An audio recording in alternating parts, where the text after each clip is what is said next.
Good evening. My name is Ann Min, and I will put myself up on the screen here in just a second.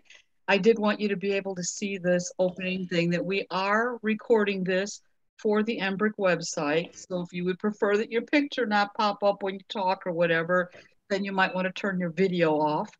And while we're doing the presentation, if you could have yourself on mute, we're happy to have you unmute yourself to ask questions. While we're going through the presentation, if something comes to mind, if you would put the question in the chat box so that what's happening is admin will be doing the presentation. Michelle who is another facilitator for maintenance and certificate, she's going to be monitoring the chat room. And if she can give you an answer quickly in the chat box, she will.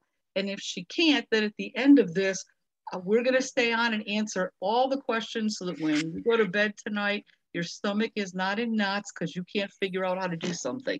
So that's where we're going to be for this evening. So I'm going to stop this share for a second, just so that you can see all the faces that are on here, because there may be names and faces of people that you know, and you go, oh, I work in the same school district with that person. That way you might have a connection while you're working, okay? We should have about 50 people on here tonight. So the board is going to be really, let's see, Michelle, are you able to get the chat box? And and you are, okay. So Mindy, when you put something in the chat box, Michelle is able to get that, even though I'm recording tonight. She'll still be able to answer and see your questions as we go along. So without ado, we did ask you to have the directions, and that was about a 40-page document, of which in my letter to you, tongue-in-cheek, I said, printed at school, they owe you something. So at least you have that. And the reason I would recommend having the printed copy in front of you is so that you can underline, you can write notes to yourself, you can throw little tabs or something on pages that you want to go back to. Page numbers are going to show up in the PowerPoint presentation so that you know where we're at. Split screening and having it digitally is okay. I can tell you that if I had to rely on my digital skills, it wasn't going to happen. So, and a little bit of background about the people who are going to be in here tonight, of all of the candidates. You're coming in 4 different groups. There's one group here who are the old renewal process, but they had deferred during COVID. And so they're going to be following their directions, which are very different from the maintenance and certificate. I am only going to be working on MOC, maintenance and certificate, but old habits don't die easily. And I may use the word renewal as opposed to MOC. I'm talking about the new things for people new to this. Some of you are coming off of 10 years of a renewal already, and it's time to renew again. And now you're going into the 5-year cycle. And this cycle is very different from what you did 10 years ago. Some of you are coming off of 10 years of, 5 years of certification, the newer process, and you're going through your first renewal with the 5-year process.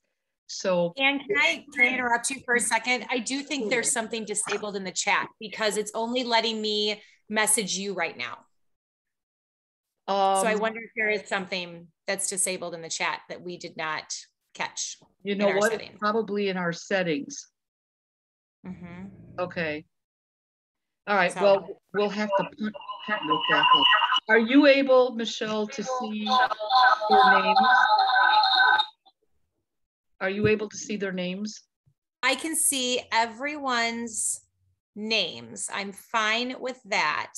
I just can't. The only person that I can chat with is you. Okay. Do you have a quick remedy for me to turn that off while I'm in this, or are we just going to have to chalk it up? I don't have a quick remedy. Okay. But if anyone on screen does, we'll be feel free to unmute and let us know. Or if not, just hold your questions.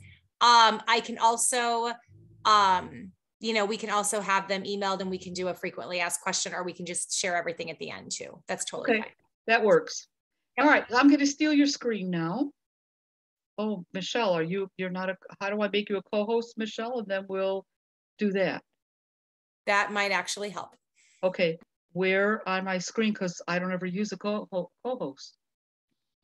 If you go into Into participants, yep. Next to Michelle's name, there should be like some dots where you click and then there's an option of making her a co-host. Well, let's see if that's going to work. I have Michelle Moore, host. All right, Michelle, see if that works for you. Got it? Perfect. I am now a co-host, which is perfect. And I can chat with everyone in the meeting. So hopefully people can at least just chat with me or something. Oh, somebody at least just sent me a message. So that was great. So at least you can send me a question and then I can respond back and I can rephrase it and share it with everyone. So I think we're good. Go ahead, Ann. All righty. So tonight, this screen is just letting you know that we have tonight, and the same thing is going to be repeated Saturday morning at 10 o'clock. So if you have a colleague that you work with and they didn't know about this or forgot about it or whatever, they can still jump in. Yeah, that's my family's going to be there. That's the one I thought I signed up for. Okay. And we would appreciate it if you would mute your computers. That would be great. All right. So my name is Ann Min. My certificate area is EA, which is middle school science. And why did I want to maintain my national board credential? Well, being an NBCT opened a whole bunch of doors for me. So one, you need to know that I retired from full-time teaching in 2011. Since then, I have spent the last 9 years substituting, and one of those doors that opened happened up in Wisconsin. I live in Illinois, and I don't hold a Wisconsin certificate, and they said it doesn't matter. You're national board certified. We can take you. Okay, works for me. So some leadership things have opened up for me, including being able to do this, the MOC facilitator. I have done face-to-face groups for initial. I have done virtual for initial. And now I have spent my last 7 years in virtual for people who are renewing their certification. And so that's kind of my story here. So when we look at what we're going to do tonight, we're going to get to know what is this whole profile for professional growth. Fortunately or unfortunately, the National Board is a alphabet soup. So you're going to see lots of letters, and I'm going to put them in parentheses like I did PPG. It stands for Profile for Professional Growth. What you will be doing is working on 2 components. How is this different from the old renewal? The old renewal, there were 4 components. It was twice as long, a lot more information that you needed to get together. But this time, the National Board has skimmed it down to 2 components. The first one is going to be some experiences that you're going to get to choose, and we're going to talk some more about it. And the second one is also going to include videotaping and you doing some teaching. And we'll talk a little bit about that as we go through so that you know what you're going to experience and what you should start prepping for now to make the process easier for you. I can tell you this is nothing like your initial certification. The initial certification you spent 200 to 300 hours on. You collected more data than you care to look at. You had to analyze it. You had to make decisions about it. You had to tell us what you knew about your students and things. And really, by the time you finish that whole process, you may have experienced more than half of you that I'm talking to tonight, you did not submit your initial information digitally. You mailed in a box. So those of you new guys who are going, what is this box? Don't worry about it because they don't use the box anymore. But the people who did use a box literally had to mail a box. And when they went to the post office, they threatened the postman with their life if they lost it because they had spent so much time in everything that's in there. Everything is done digitally. MOC will be submitted digitally also for you this year. Okay, so what did I wish I knew at the beginning, when I learned that I was gonna, that I learned is by going through Renewal. I've been through Renewal more than once. Anyway, hints. Organization is important. Carving out some time for you to work is important. And the system that we have set up in our support groups, as far as carving out the time, we've got a pretty good system so that you end up with everything finished and ready to go long before the due date. So that you're not up at night like you were with Initial, I still have to do this, I still have to do that, I have so much more to go. We think we've perfected this enough to keep you from losing your stomach lining. Insights. The beginning of working in the support groups may drive you up the wall because we're going to slow you down for a little bit before we let you speed up. And the reason for that is those two professional growth experiences that you're going to write about, the better organized you are with them and the better detail you've thought about them, the easier the whole process is going to be for you. A misunderstanding I had is I really thought I had to do it just like I did my Initial, and this is very different from the Initial. Logistical issues, I would say that there are some now, it's just simply because of our world now. You have the whole COVID thing. We don't know if you're going to be in school or out of school. We don't know how these things are going to work. I can tell you that last year, National Board did everything they could to help accommodate any kind of situation somebody ran into because their school district had set up another COVID rule. So we're expecting that that's going to happen with National Board again, but we want you to know that logistical issues happen and we'll get through them. So when you go to the National Board website, this is the screen that you're going to be seeing, and it's called Maintenance of Certification. Most people just shorten it as MOC, okay? And there's, like I said, there are some of you that are from deferred things, and you have different issues than people that are just coming into this. I'm speaking tonight about people just coming into Maintenance of Certificate. If you have deferred questions, we're happy to answer them. We can answer them for you, but they won't be part of the presentation here. So when you're at this spot, if you're going to go through the MOC this year, you're going to sign up, get yourself registered, and this is the page where you're going to find all the information. Let me go back a page here. So that's where we're at for Maintenance of Certificate. National Board went to this 5-year system because most of our states, their licensing is on a 5-year cycle. So they're trying to line up with what the states do for licensure so that this is all smooth. When National Board was on 10 years and the states were on 5 years, it just caused some hassles with paperwork with states. So now everything should be settling in. I can tell you that in Illinois, it appears to be settling in, that it's not an issue for us. Okay, so when you look at page 2 in your directions section, the very first page talks about all the 5 core propositions, the architecture of teaching, and the standards. Those 3 documents you used when you went through Initial, and you will use them when you go through this MOC. And those 3 documents, of all of them, I have to point out standards. If you're coming off a 10-year program, whether it was Renewal or it was Initial, the standards have been updated. And your MOC is dependent on the current standards.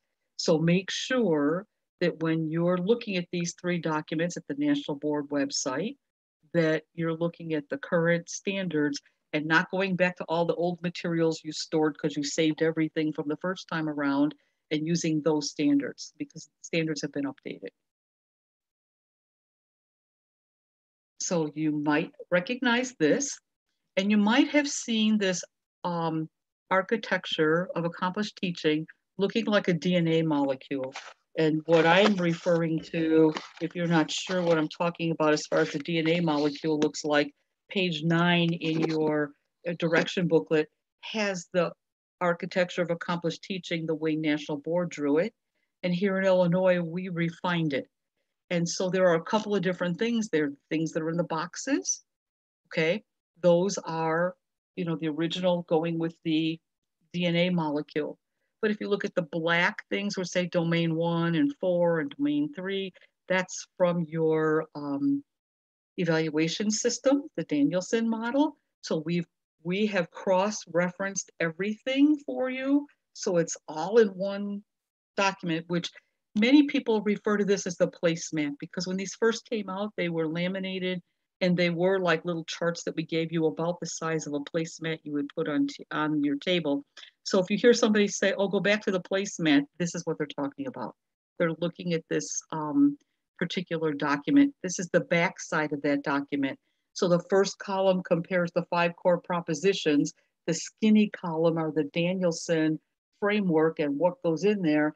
And the far right column are possible questions that you would be, types of questions you would be answering for those different kinds of propositions and Danielson domains. So it kind of sorts things out for you. Now, I know this is really tiny and it's tough to see on the screen, but I can email it to you so you have the document in your hands. And when we finish tonight, I will make sure that you get it. But remember, it's going to be called a placemat, so don't throw it out in your trash. Just make sure that I get this to you so that you can use it. And quite frankly, I have teachers who have gone through, when they do their evaluations with their administrators, they look at the questions that over here on the right-hand side to see if when they're in that domain, are they covering those kinds of things? And they say it seems to be very helpful to them when they're working on their evaluation things in their regular jobs. So I find that people find this to be really a helpful tool to keep.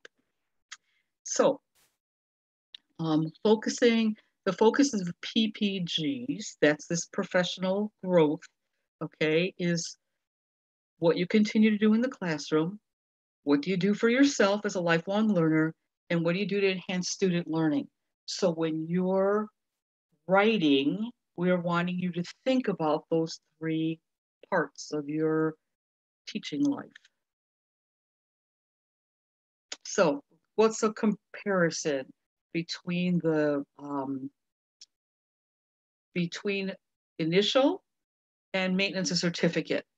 So in initial, you have independent entries and they are evaluated separately. So your component 1 goes to one set of people for evaluation, and 2 went to a different person, and 3 went to another person, and well, actually 2, 3, and 4, and 1 was your test.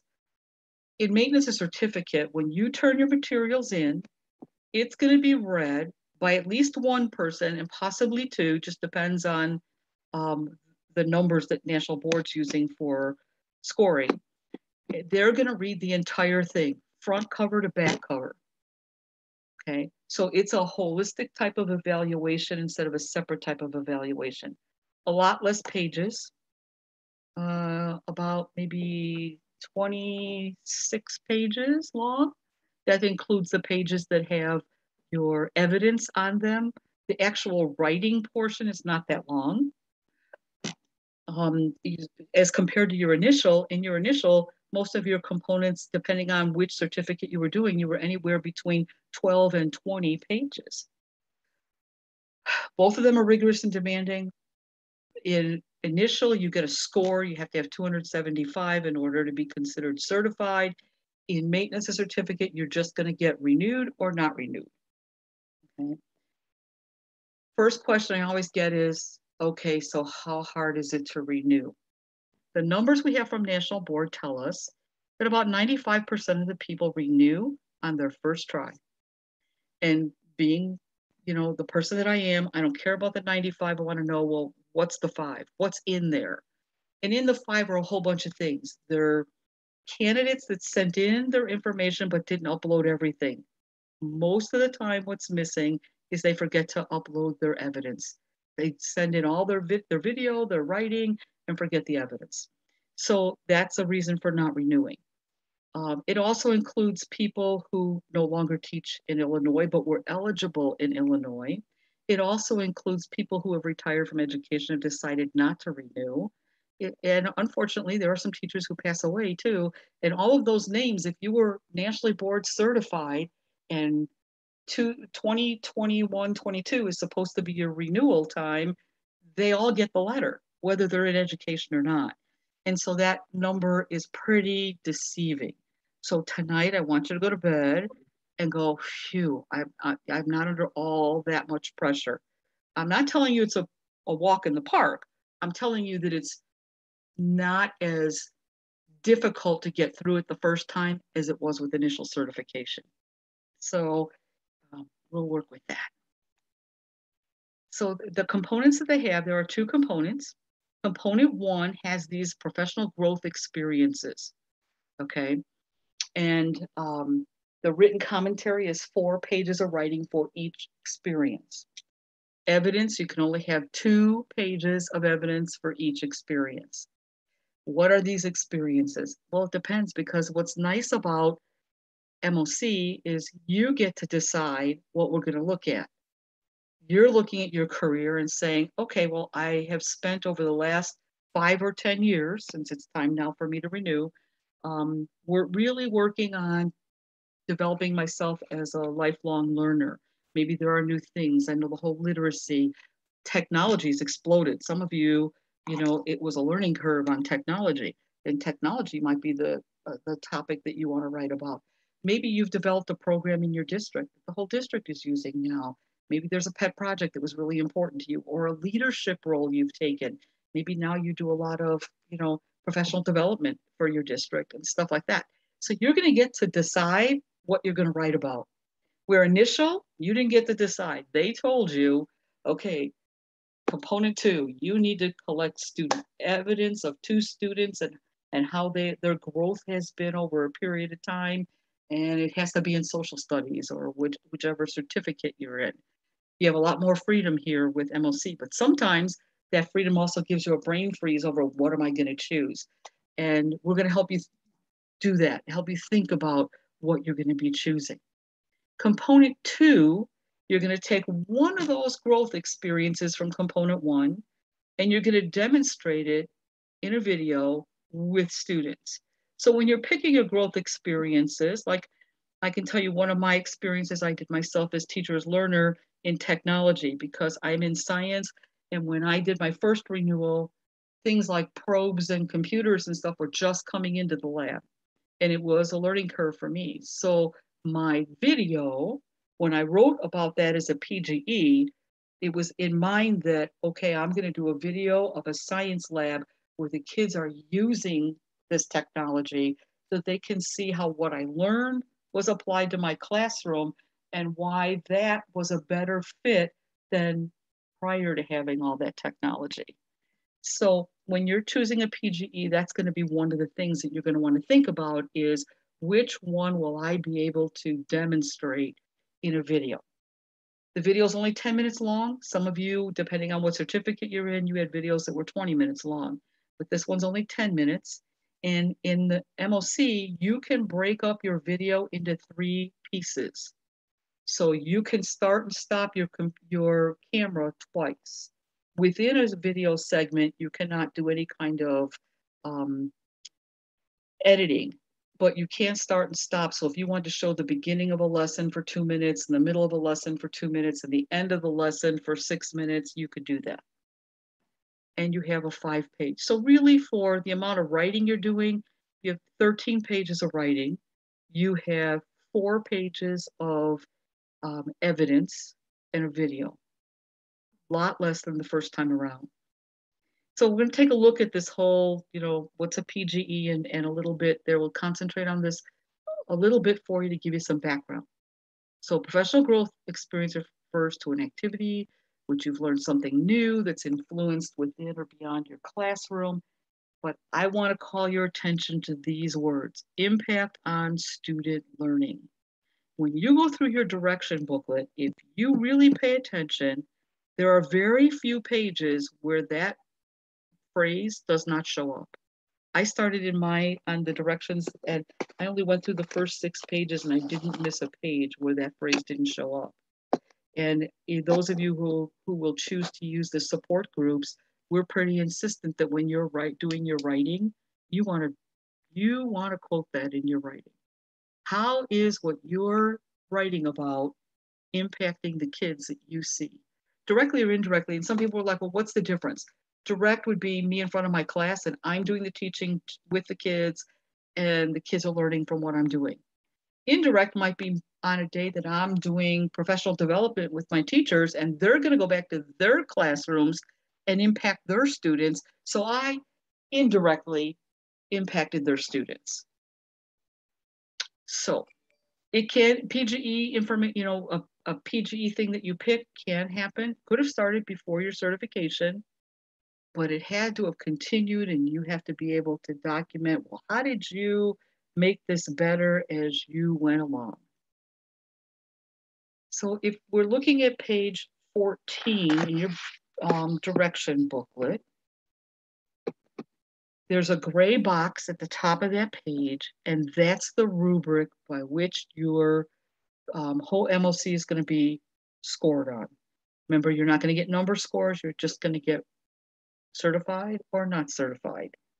So these little starred items, the bullet points, those are the what they're looking for. Did you give us a sufficient amount of evidence of these things? That might be something in your booklet, you know, you might want to write yourself a note, okay, here's how I'm going to be scored, so that you know what to go back to when you're done writing. Look at your writing, look at these. Can you find all of these things in your writing? It's the Italian in me, I talk fast, but I want to make sure that by 8 o'clock I have the meat done. So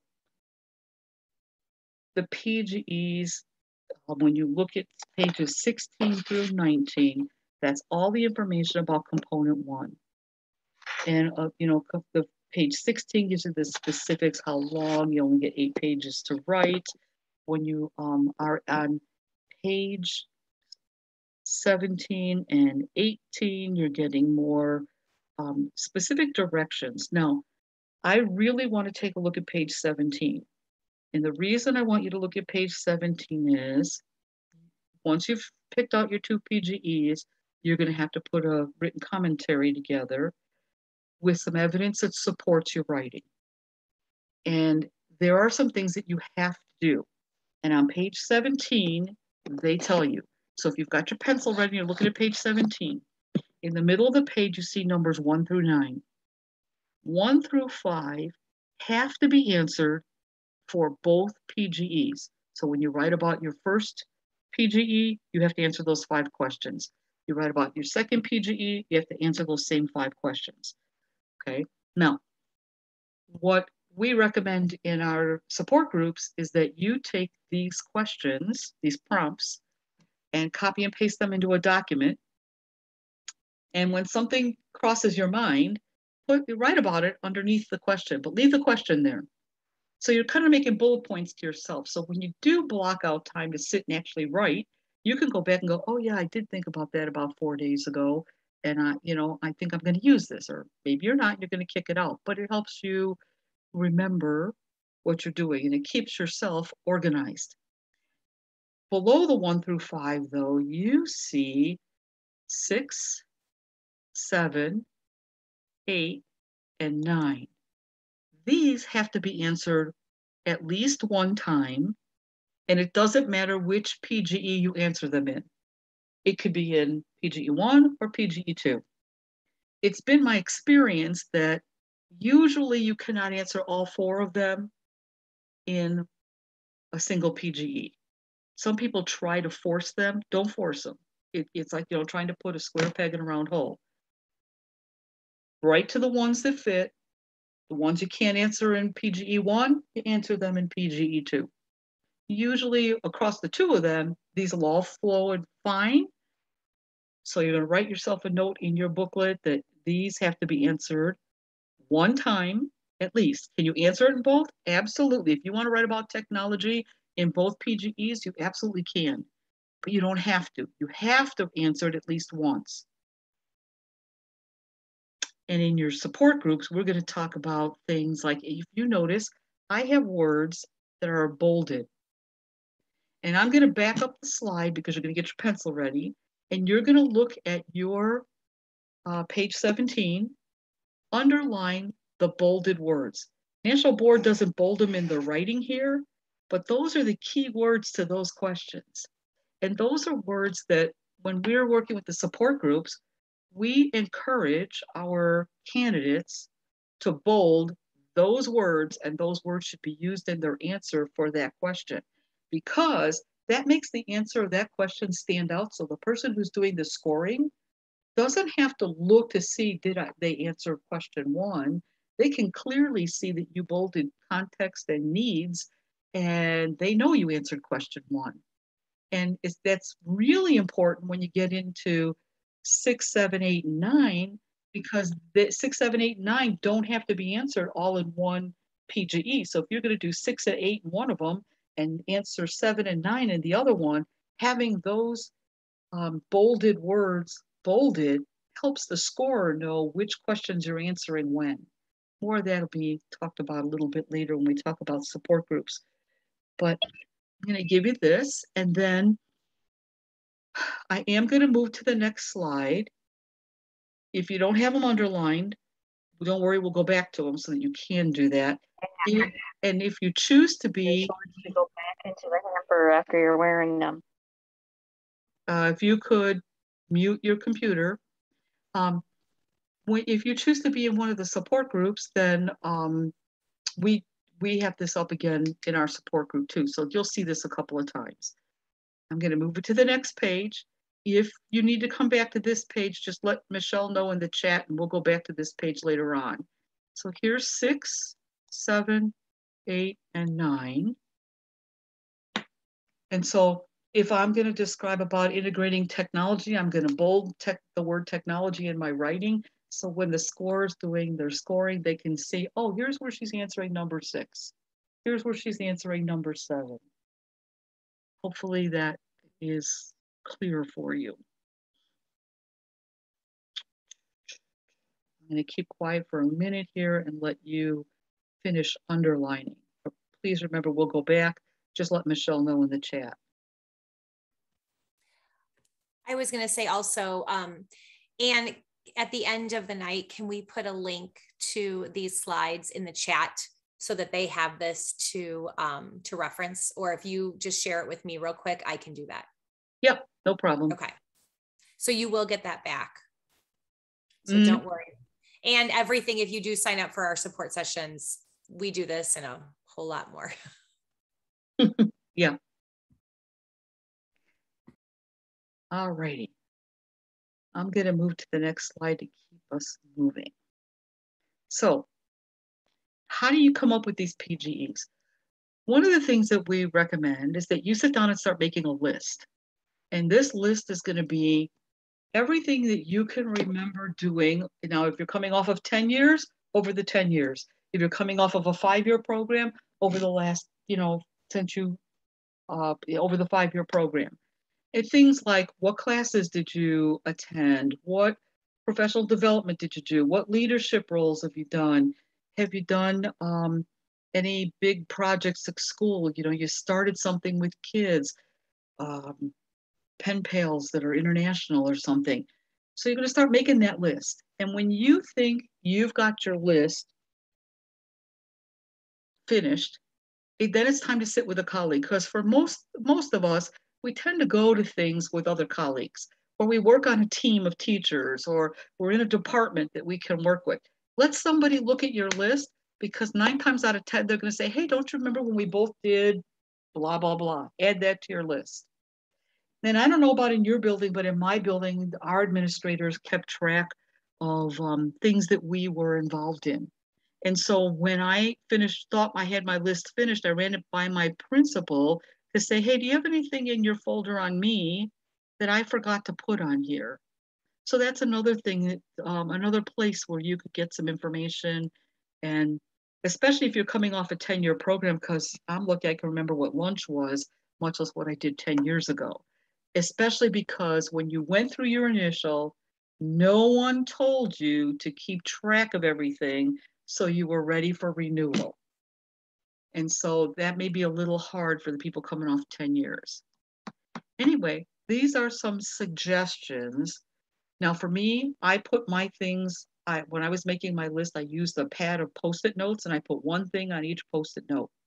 And the reason I did that was when I was ready to sort things out, I could sort the Post-it notes out and stick them to the table and go, okay, these Post-it notes all have something to do with technology. These all have something to do with me getting better in my field of science. These are things that I did that show my leadership skills. So those kinds of things are what I did with my Post-it notes. And then they kind of naturally fell out into different groups. And it was easy for me to pick my PGEs, but he said, oh, well, this is all about leadership. And I'm going to write about these in the PGEs. And I have 6 things here, but really 3 of them are very strong. So it's those 3 I'm going to put under that heading. So that's a way to think about these. So for component 2, that's pages 20 to 25 in your direction section. 20 and 21 pretty much are just giving you a little bit of the background. I want to go to the prompts for you. So if you're looking at page 24, you're going to see the prompts that you have to write about this video lesson you're going to do. So you've picked your 2 PGEs, you've got a rough draft of your 2 PGEs, and you're going to pick one of them that you're going to demonstrate in your video. Okay, so the one that you're going to demonstrate has to be in your field of certification. So I certified in science, it had to be science.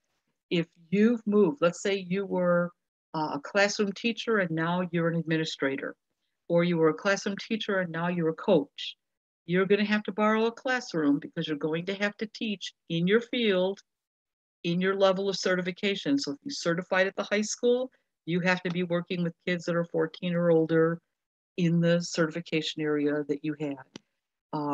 So that's for some people, you know, they're like, well, how do I renew if I'm not in the classroom? And that's how the renewal happens, is you have to borrow a class. So you want to be thinking about that, and you want to think about what it is you're going to highlight. So when you're working on those PGEs, you're thinking about how is this going to fit in for a video that demonstrates my skill in my certification area. The prompts, there are 8 prompts. They're listed on page 24, and all of them have to be answered, okay? And you only have 5 pages. So unlike initial, where you could write for a long time, and sometimes you felt like you were answering the same question 3 times in the component, that's not the case here. It's, you know, get down to the brass tacks and facts. You don't have time to put a lot of embellishing in because there isn't any room for it.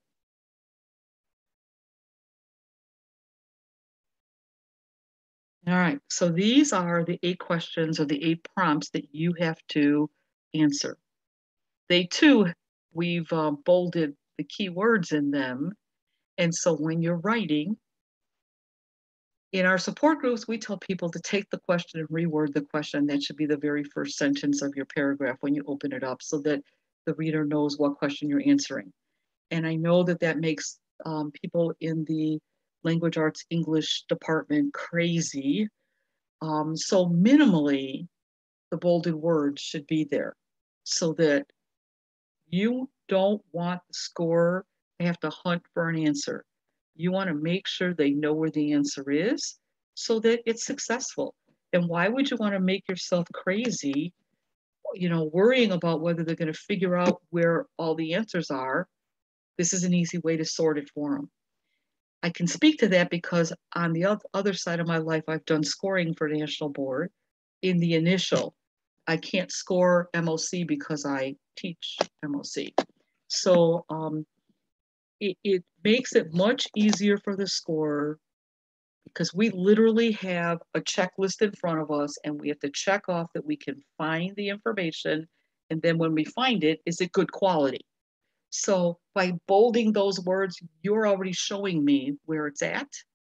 And then I can concentrate on the quality part because I can already find where your answers are for all 8 questions. And And I can tell you that National Boards does a phenomenal job of training their scorers, and they take the attitude that you have passed. You're the one who shoots yourself in the foot. So when they do the training is as rigorous as the people who score for the AP classes, for the high school kids who take AP classes. And they spot check us all the time. And they'll randomly pull one that's been scored, and they will go back over it to see how, if they come up with the same conclusion you did. And if there's too big of a space, then it gets scored again. So I am very confident telling my candidates that they give you every break they can. You have to make sure that you've covered everything. And I think I've talked enough to give you enough time to underline the bold words. So to make good choices, you're going to review your PGEs, select the lesson that's going to show how you applied one, identify that student learning, equity of access, diversity. And when we're talking about diversity, we're not necessarily talking about do you have different ethnic populations in your classroom? Because you may not. Depends on where you teach. But there's diversity in learning styles. There's diversity in, within one math classroom, every kid is not on the same level of quality in their math skills. Some are really good at it and some aren't. And what are you doing for that diversity? So please don't define diversity as just race. It's not just race. What's next? All right, so we're gonna get done here. I keep talking about these support sessions. The National Board Resource Center has set up support sessions for people going through this MOC renewal. And we hold the sessions on Tuesday nights, Wednesday nights, or Thursday nights. So you pick the night that works for you. The sessions are free to you. And they start out October through December, actually through January. We meet twice a month. And it's virtual. The whole thing is virtual. And what we do is walk you through everything and help you with where are you going? What do you get for being in the support groups? Okay, well, in addition to the sessions that help you organize things and prompt you to get your writing done and all of that, you also get a reader who is going to read and respond to what you're putting together so that you have an idea of, am I on the right track, or do I need to beef something up? Where are we seeing the weaknesses, so that you have the best prospect going through. I can tell you that in Illinois here, we have a very good track record in the renewal support groups and the success people have with it. You can go to the MBRIC website, that's the Illinois State EDU, and apply for the state subsidy. Now, let's talk about that state subsidy. You have to be teaching in a public school. If you're in a private school, the state will not pay for you to go through renewal. If you're teaching in a public school, the state has the subsidy money in order to do that. So what happens is you are going to go to the MBRIC website. When you're on the home page, upper right-hand corner, there's maintenance and certificate button. You click on that, and it takes you right to this subsidy form. And you're going to get that all filled out. And then you have to register with national boards. So what's all the costs of things? $495 is what the state's paying, which is the cost of MOC. National Boards has a $75 registration fee. You have to pay that, but you can go to your district, or should go to your district, especially if they're a Title I district, and ask them to help you out with it. If they reimburse people for going through school, we have found that many districts will reimburse you for the registration. Give it a shot. The worst they could say is no. Okay, when you do the registration at national boards and you've paid your $75, take a screenshot of your account where it says that you're registered, because you're going to need to submit that screenshot to MBRIC. MBRIC has to prove to the state that you've registered, so that the state will pay national boards for you to go through MOC. Okay, and then you don't have to worry about things.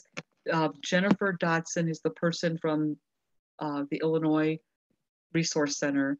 She's the one who will communicate with you once you fill out all this subsidy stuff and everything. And she'll tell you steps and where to send the screenshot and all of that. So don't worry about it. The process is very easy to go through. So you're just going to go. So you're going to go to the MBRIC website. You're going to apply for the state subsidy. And then you're going to go to national boards. Now, maybe you're sitting there tonight going, you know, I only have 3 years of teaching left and I'm not sure I want to renew. And do I want to renew? Well, you don't have to make your final decision till the end of the year. It's just that the sooner we get you on the state subsidy list, then that helps the National Board Resource Center look at their funds so that they can take care of things. Now, if you're not in a public school, you're in a private school, and you want some help with your subsidy, there are a couple places to go that have the ability to help you out. If you belong to IEA or IFT, they have scholarship money there that they use for national board certification. So you could look there. There's another group called Delta Kappa Gamma. It's a female educator support group. And all the little towns and stuff around our state have a chapter.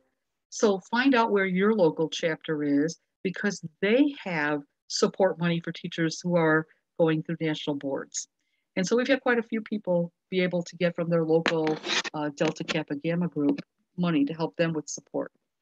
And if anything else comes up that myself or Amy or Michelle find out that offers subsidies to help people go through this, we're willing to let you know. So there's some options there. And then if you are interested in the virtual support group, on Monday on the MBRIC website, the registration is going to open and you choose your night. You Tuesday nights, Michelle, are you starting at 7:15? Michelle is on. Yes, I am. Sorry. Yes, I am starting at 7:15. No problem. And then Mary Ellen. Simply because of my yoga class. That's totally selfish of myself so I can go to yoga and get home. So yes. So Tuesday night's going to start at 7:15. Wednesday night is Mary Ellen. In the past, she started at 7. I don't believe she's changing that. And I'm on Thursday nights and I start at 7:30. So I had quite a few people who have little kids and they want to get them to bed first, and so they can concentrate on things themselves. And all three of us, we work through Google Classroom and Zoom. And we understand, we know that there's sometimes dates that you're not going to be able to show up because it's parent conferences or, you know, life just gets in the way. So we record our sessions for our group only. So if you're in the Thursday night group, our Thursday group recordings are available to you, that kind of thing. So that's some support there. There's no cost for that. And I would suggest that, you know, try it out. Especially if you're sitting on the fence going, I don't know if I want to do this. Well, try a couple support sessions and go, you know what, this is doable. This really isn't going to be a big deal. I can get it over with. I don't have to, you know, going through initial, your family had no idea who you were because you were attached to your computer. And going through this renewal portion, the MOC stuff, it's not like that. And we can work around the schedules. And if you're a coach, especially for the spring sports, because coaches like to get everything all wrapped up before spring break, it's doable. So it's not a problem. And let's go here. So here's where you're going to go. This is what the button looks like. That's where you're going to sign up for the subsidy so that MBRIC knows that you want your certification to be paid for. The website from MBRIC has all the information about our support groups, about our the subsidies, the whole bit. So we should be able to take care of you. I'm sorry, I needed to change this. This is 7:15 on Tuesdays, not 7 o'clock unless you want to do downward dog. But otherwise, with Michelle, you'll be starting at 7:15. All right. Hit us with the questions so that we can answer things for you. And I'm going to take this off and feel free to. I've covered a lot of things in the chat. So can I just say a couple things kind of out to the group? Because I still never did figure out how to get everybody to be able to chat everybody. So I've been going back and forth. There's a few people who have already filled out the subsidy and who have had a couple questions if they did it right, or if they maybe entered something like a code or something wrong. Like we know those region, county, district, blah, blah, blah, ISB things are weird. So it's Jennifer Dodson who is our contact for that at the MBRICS office. So I'm going to put her email in the chat. So if you have an issue when you are filling that out, she would be the person to email, and Jennifer is absolutely amazing. So, and she's probably the person that will contact you if your forms are wrong, or if they need something. Like, she gives you time to fix it. She's not going to just reject you and say, no, we're not taking care of you. She's going to take care of that. Another question that has popped up a couple times is people who have changed positions. And maybe you're in a different job, either you're in an admin job, or you've come out of the classroom and you're in like a coaching position or an LRC position or something, or our middle school people. If you are certified in your national board certificate is social studies, but now you teach language arts, you know, don't think that you can't recertify. Don't think that we can't work this out for you. We have worked with principals, getting them into classrooms. We've worked with coaches. We've worked with tech people, finding classrooms. I had a high school certified Spanish teacher a few years ago who was teaching elementary Spanish in a private school. She went back to her former high school that she taught at and did her video there.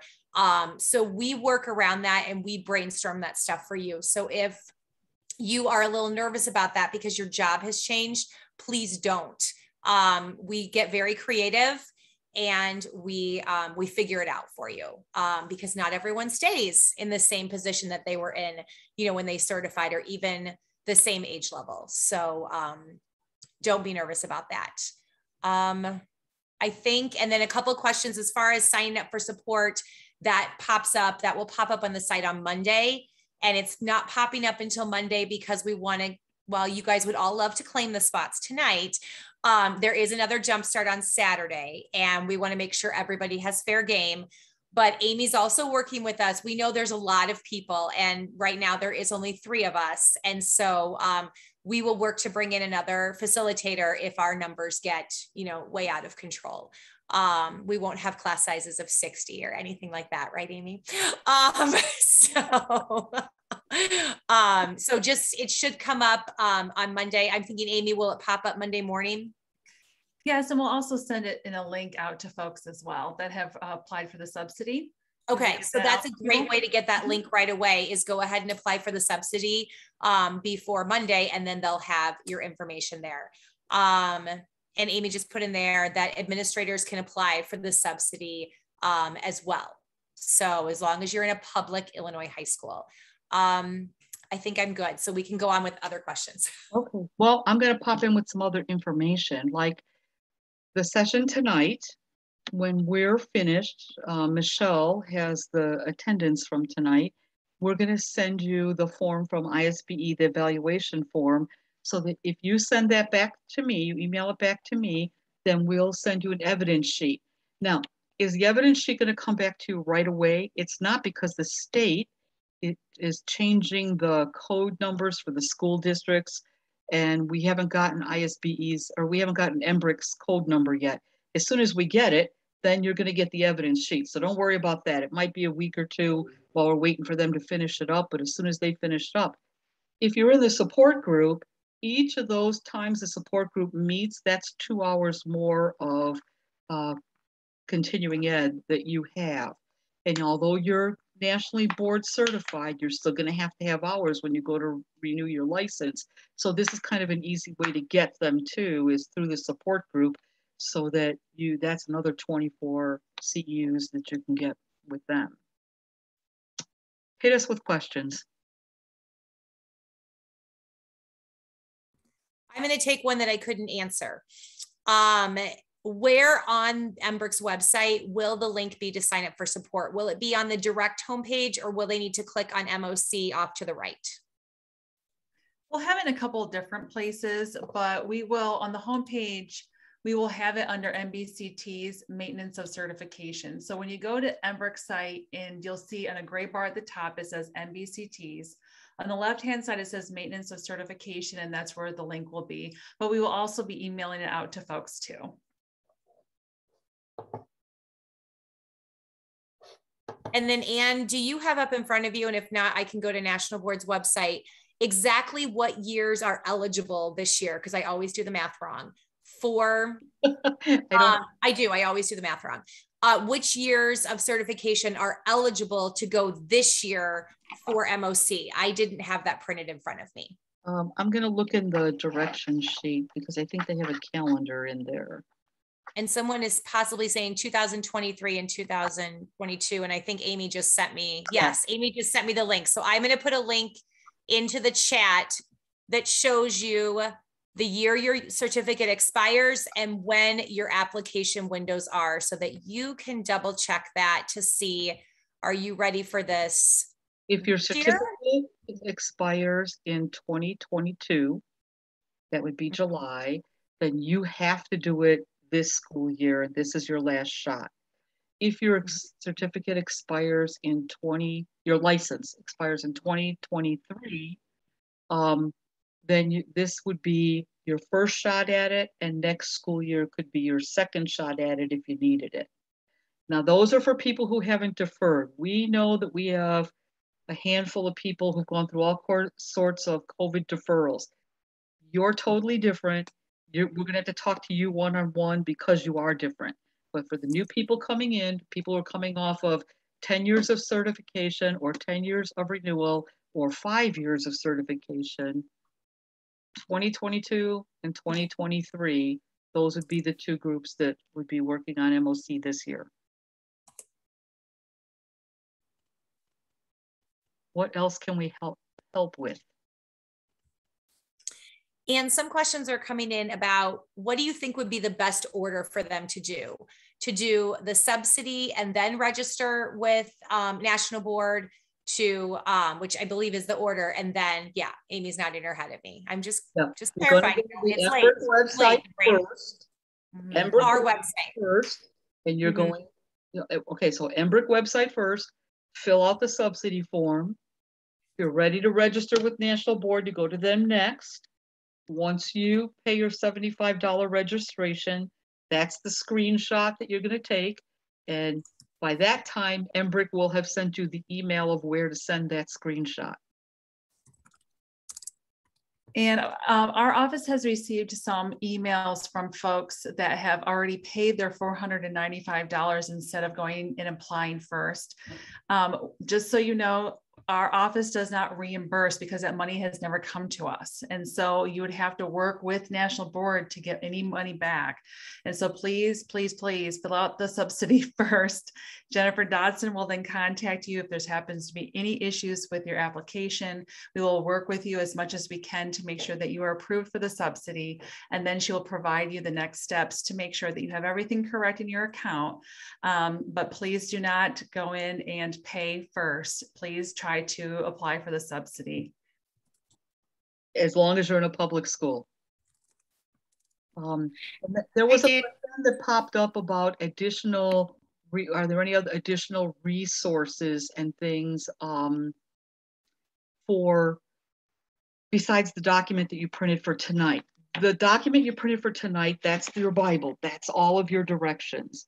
The National Board website for maintenance and certification, like the forms, for example, whether you are using a videotape or student work, you have to have permission for that.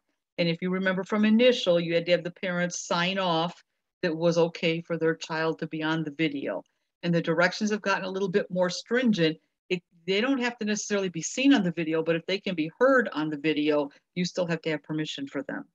And if you're going to use something a student produced as part of your evidence, then you have to have permission to do that. So that, like, those forms are all on the National Board website. Everything you need on that page that's called Maintenance and Certification is all linked there. So it's a lot less than when you went through initial and you had this huge notebook full of things.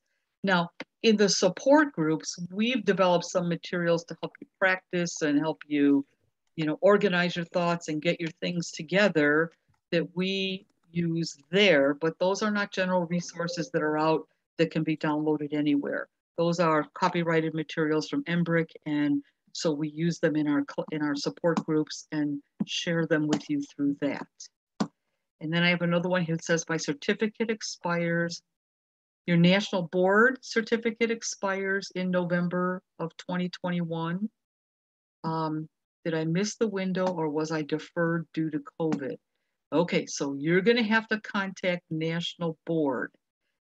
Rubric can't help you with that. National Board makes that decision whether they're gonna let you go through or not based on COVID. So you start there. Go to the National Board website, their phone number is there, call and talk to a human and get the human's information. What else can we help with? Please, you can unmute and pop in with a question now. We're fine with that. So go ahead, talk it in. I have a question about when the submission deadline is that May like it was for initial? Yes. And then does it take all the way until December to get your result like it did for initial as well? That's what National Board will print on their website. In the past, they've had the renewal ones done earlier, and as soon as they have them done, they release them. So I can't promise you that you're going to get it earlier, but so far, if we work with what they've done in the past, it has been earlier. October to December has been pretty much the range the last few years. Yeah. Mary, is there an issue with how you have to know or when you have to know? No, I have my certificate, my current 5-year expires in December of 2022. Oh, you'll be fine. Here's how that works. Oh, and for some of you who don't, your certificate doesn't expire until 2023. Here's how this works with MOC. When you renew your MOC, those 5 years are tacked on to the end of whatever you're currently in. So you don't lose any years. There were a lot of people, especially the people coming off of the 10-year thing, they can start this process during their 8th year and they're going, why would I want to lose 2 years? You don't lose 2 years. You get your full 10 years for initial or your full 5 years for initial, and then MOC kicks in the midnight after that one expires. So for your next 5 years. So you don't lose any time. Don't worry about that. What else can we help with? Feel free to unmute and just pop right in. Can I ask a question? Sure. Okay. Basically, if this is the last year for me to renew, and I don't do well, I don't make it. Okay. Will I get another opportunity, or will I have to start the process all over again? It's my last year. You would have to start the process all over again. But Anna, I don't know if you heard me in the beginning. The renewal rate, I can tell you that the 3 facilitators, the 3 of us, all of our candidates who have submitted renewed. Now, in my group, for 7 years I've been doing this, I've had 2 people who didn't renew when they turned it in, and both of them were people that didn't take the time to have me double check all their stuff before they uploaded it, and they both forgot to send their evidence in. So that's why they didn't get renewal when they first went through. Fortunately for both of them, it was in their case, the 8th year, so they still had 1 more year to go. And when they submitted everything the next year, they were fine. But National Board is telling us, the facilitators, that 9 times out of 10, when it's not renewed, it's because somebody didn't follow the upload directions and get everything sent to them. So they won't score it then. All right, thank you. So chances are pretty high that I will make it. They are. And I tell you, the 3 of us work very hard to have a perfect record because we don't want to have to deal with Amy. We like our record. Yes. And some of us, I'm someone who certified my last year because life was too crazy in my 8th year and I couldn't handle it. And so I put it off and I was like, all right, I've got 1 shot. We'll just see where it goes. And it was fine. So this is not the stress of your initial certificate. That's probably the biggest thing that I could say, is that this is not, and think about it, at least we're not in the 100% virtual world that so many people were in. I mean, you guys are a little bit more seasoned and maybe than we were even a year ago. And we had tons of people making it through. So you will be fine. In our support groups, we've got the calendar set up so that if you follow along with it with us, you're, for the most part, finished with everything by the end of April. You don't have to submit it till May 15th. Now, we don't recommend that you wait that long because, the night of the 14th, all the initial people are going crazy and trying to upload all their stuff and things can get bogged down. But that still gives you 3 weeks to be looking things over if you want to, but we can do this so that you don't have to lose stomach lining over it. The initial portion, it was really, there were people who literally make themselves sick because they're so worried about everything and they got to get things done. So if you follow along with us, we're going to take this nice and easy and we're going to get you through, and with plenty of time. And if, like I said, if you're a coach, especially at the high school level, I know those spring coaches, they don't want to have to think about anything but coaching. And we can get all of it done before your coaching season starts. So don't worry about that. It is very different. The writing is different. And another thing is, if you remember in initial, you had to collect all this data and you had to analyze the data and then you had to apply that analysis to where you were going to go in your classroom. You're not doing that this time. You're not collecting data. You are writing about experiences now. I really, if I could be queen on this, I wish all of you could read what everybody writes. Like we get that experience because we're your readers. And the richness of what you all have been doing for the last 5 or 10 years, it's amazing. And it's really too bad that National Board doesn't share that with everybody who's renewing, because you would be surprised what all of you have done. And so that's what our job is to highlight what you've done. And we'll get there. We can do this. So being in the support group, you not only get those, monthly, what we do with each month is we break down sections, have you write that section, then we move on to the next one. And so we try to keep it so that what we're teaching in the monthly support group is what you're currently working on at home to get ready for this. And then you also have the reader. So in Michelle, she has a reader. I have 2 ladies that read with me. Mary Ellen also has an intern and a reader with her, so that your materials get read. Those of us who are facilitating have been doing this for several years at MOC. It started out with Renewal and then in the new MOC program. So we're well versed in it. And I hope that you have the confidence that we have with this and get you going. So that's what we're looking forward to working with you, helping you get through this process. If you're sitting on the fence, that's okay. Be a fence sitter. That's not a problem. But try a couple support sessions to see, is this doable for you? Will this work in your life? And if you're teaching a lesson tomorrow in class that you think you want to use, get that camera out and start videotaping. You can always choose not to use the video, but if you don't have any videos, what are you going to do? And that's probably, if I had to pick out my one biggest worry, is you're in a classroom now and it's easy to run that camera now. And if, we don't know what's going to happen with the fall once everybody goes back inside, what's going to happen with COVID and everything. Are they going to put you back on e-learning? It's tough to videotape on e-learning. I can tell you last year's group worked really hard because it was tough on them. And so if you have the opportunity to start, thinking about things, and just run the camera in your room. Get the kids used to the camera so that they're not big hams in front of it again. If you remember from going through initial, that you always had the kid who made the faces and all that in the camera until they got used to it. Get them used to it now. Who knows? You may tape something that you go, this is really going to work. And it was by accident. I had the camera rolling and I caught it. Good for you.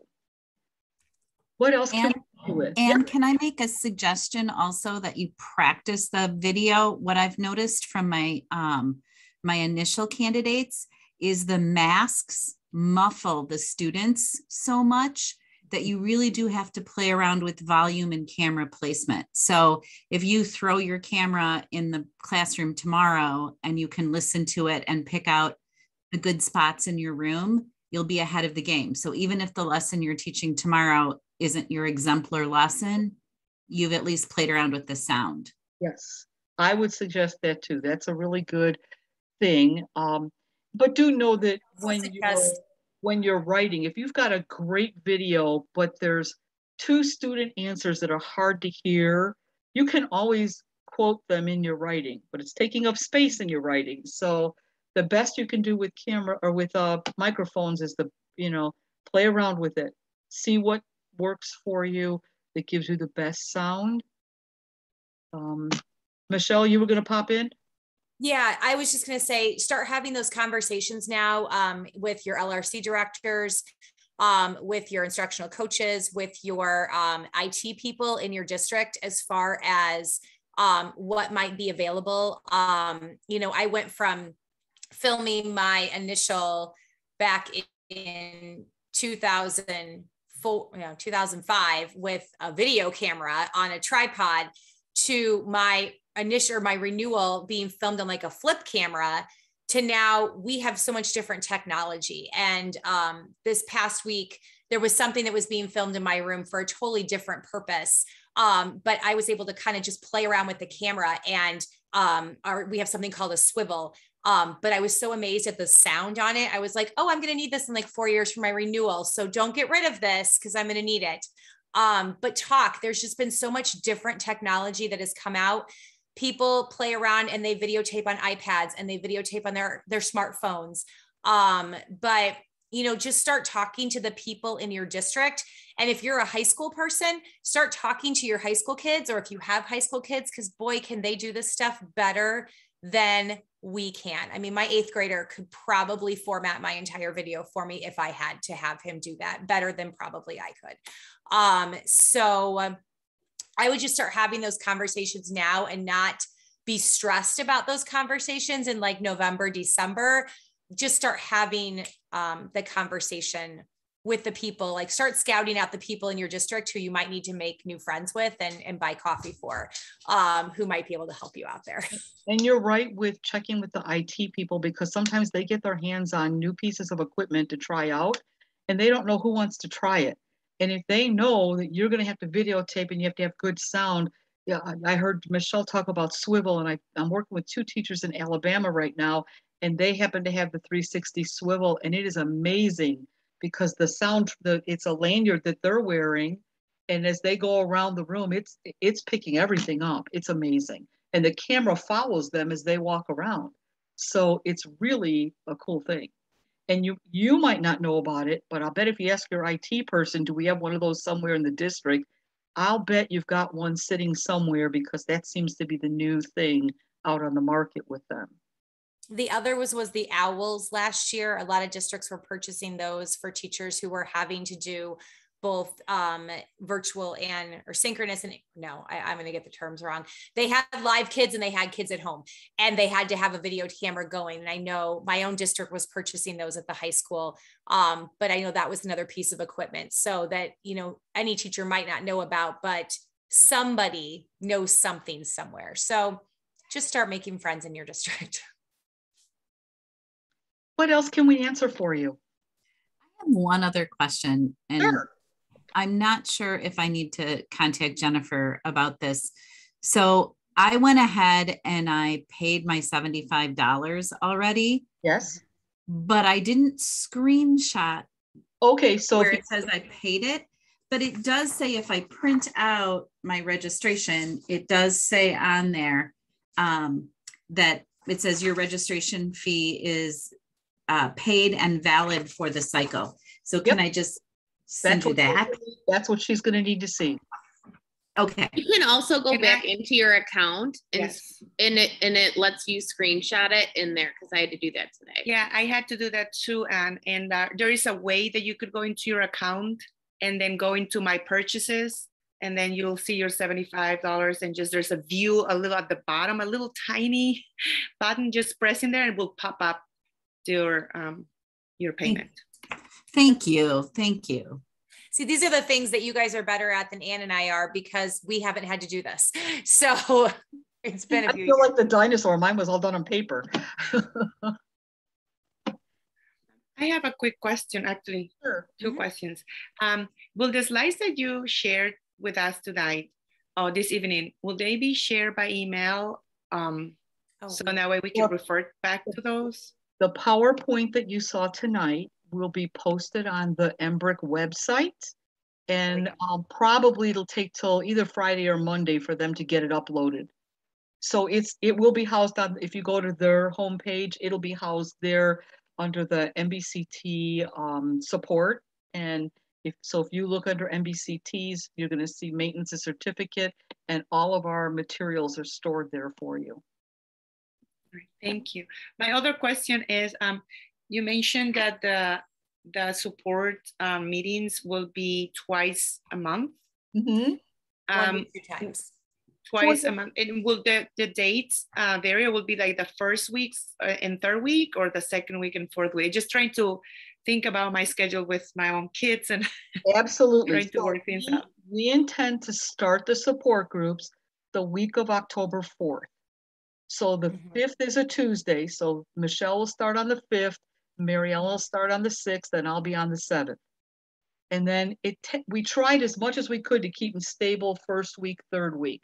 But then sometimes when you get near some of the holidays, we have to fudge a little because we don't want to interrupt your vacations or your holidays, that kind of thing. I believe on the registration, when it comes up, Amy, will all of our dates be listed on the registration so they can see all the dates that are for Monday, all the dates for Wednesday, all the dates for Thursday, or Tuesday, Wednesday, Thursday? I don't have those up there right now. I just have for them to select whether they want the Monday night, Tuesday, or Wednesday night. But afterwards, I can certainly, I can also provide you the people who've signed up, and that can be sent out easily as well. Right. There's a couple different ways we could do it. Okay. Yeah, I have them on my agenda. But we did try and stay mostly with first and third, or first or third. But like Ann said, sometimes winter break got cut in there, or if one of us had a conflict with something and we knew right away that date's not going to work when it fell, then we tweaked something for ourselves. Mm-hmm. There's a couple questions have come back up in the chat. So the support groups will start the week of October 5th. Mm-hmm. So the first session will either be the 5th, 6th, or 7th. And then the link for the groups will be sent out on Monday via an email from Amy or from Amy's office for you to sign up. So we're just making it fair for the Saturday people who are hearing this presentation to all have access. And then the link will be posted. But because you were here tonight and you were, as long as you registered for this support, I know there's a few people who contacted me through the chat that said, oh, they got this link from someone else, but they didn't register.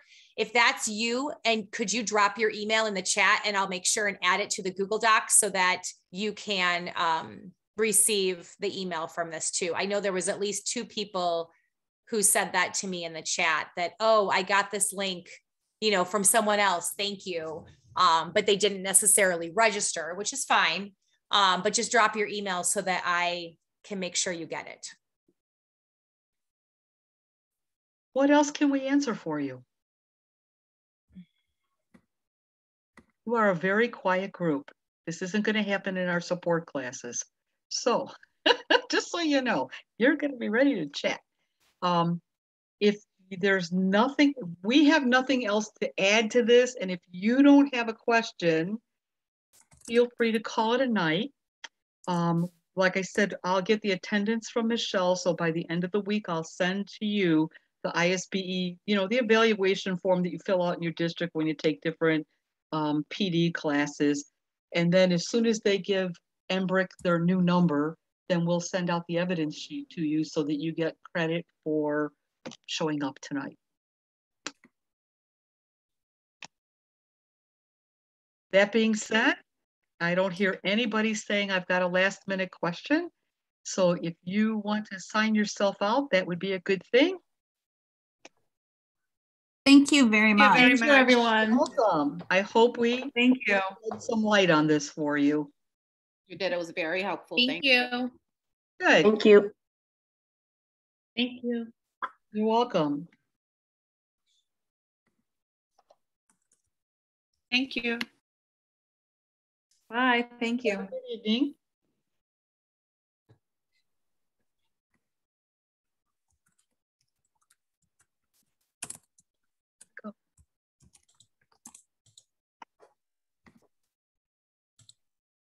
I'm just collecting emails.